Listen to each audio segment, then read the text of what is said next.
The race is on to find survivors following Wednesday's powerful back-to-back earthquakes in Venezuela. Aid agencies say that without access to food or water, the chances of finding trapped victims alive is dimming with each passing day. The government says more than 1,400 people have died, thousands more are injured, and tens of thousands have been reported missing. As those numbers climb, anger is growing among Venezuelans who say authorities are doing little to help. Injured but alive, Venezuela's coastal area of La Guaira was the hardest hit in Wednesday's twin earthquakes. Rescuers know scenes like this one are becoming fewer and farther between with each passing hour. People here use picks and shovels and even their bare hands to search for survivors in the rubble and twisted metal of collapsed buildings. They're pleading with the government or anyone who'll listen for help. Come here, there are still people alive. How long? How long are we going to wait? I need the machinery to get here, generators, whatever.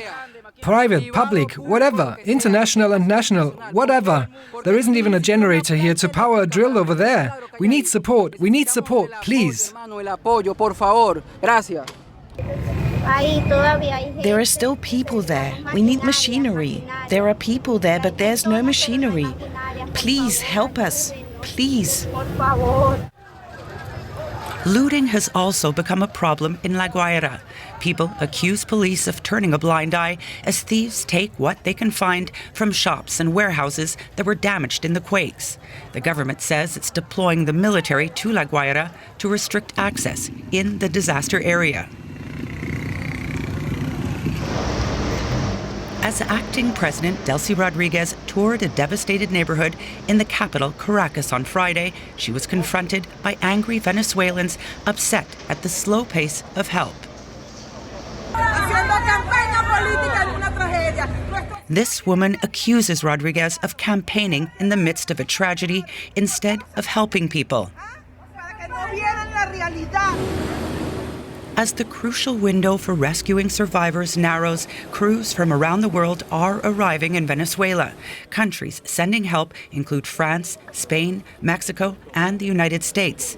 The massive surge includes search and rescue teams with sniffer dogs, engineers, food, water, and much-needed medical supplies.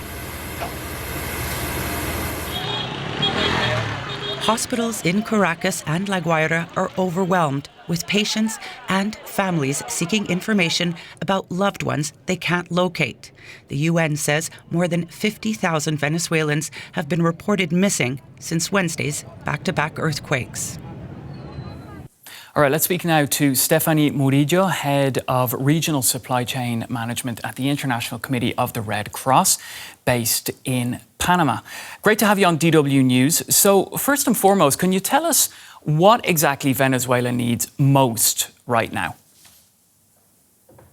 Well, right now the situation is extremely complex and the needs are immediate. After these very powerful earthquakes, people are facing shortages of basic things such as shelter, food, water, and access to healthcare. So the top priorities at this stage are search and rescue, medical care, and making sure the families can reconnect with the loved ones who are still missing.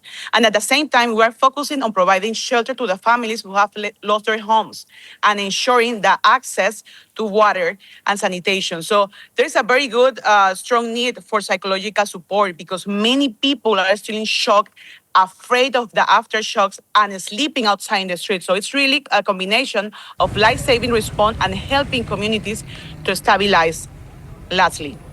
Yeah, I mean, it's really an absolutely desperate situation. We're seeing images on our screen there. You've just explained just the sheer amount of help that's needed. There's widespread destruction. We've seen that over the past few days. There's been more than 300 aftershocks. And how is all of this affecting your efforts to reach the people who need aid most? Yeah, the scale of the damage is definitely affecting access. Infrastructure has been heavily impacted, including roads, transport system, and even the health facilities, which make it more challenging to move and deliver the assistance quickly. But military airports and other ones are working and are being used right now. In some areas, access is also being controlled by authorities to organize a response and make sure rescue efforts can happen safely and efficiently. But despite all these challenges, the Red Cross network is still operational. The Venezuelan Red Cross has hospitals and clinics functioning, and thousands of volunteers are already on the ground supporting the community. So while access is super complex, the response is ongoing, and we are adapting very quickly to reach the people as fast as possible. All right, it's interesting what you said there about the military airports are being used, right? Because we've seen destruction at the international airport serving Caracas. Correct. How is all of this impacting then the mobilization of supplies? Is it, can you quickly get supplies into Venezuela? And then once they're in Venezuela, how difficult is it to get those supplies moved around within the affected area? Yeah, it's very fast. What makes a big difference, I will say, in situation like this is the strength of the Red Cross network, because we already have preposition stock mechanism, partnerships, and emergency funding that allow us to act very quickly. For example, within hours of the earthquake, we as IFRC activated an emergency response tools, including funding, which helps us start the operation right away. And we rely on regional coordination. And national societies in Latin Americans are mobilizing personal equipment and support. And we work closely with them to supplies where they are most needed. So at the same time, yesterday, we arrived with the first charter of humanitarian aid, and it was very quickly moved out because they have extended a protocol for humanitarian aid. So it was moved out from custom very quickly and right in the way to respond to the most needed. All right, now, you know, we're all quite, those of us who've followed what's been happening in Venezuela over the past number of years have seen that, it's been going through quite a difficult period economically, and, that's having obviously an impact as well on the situation at the moment. Going forward now, what's going to be the hardest part of keeping aid flowing into the country we'll say, in the next days, weeks, and even months?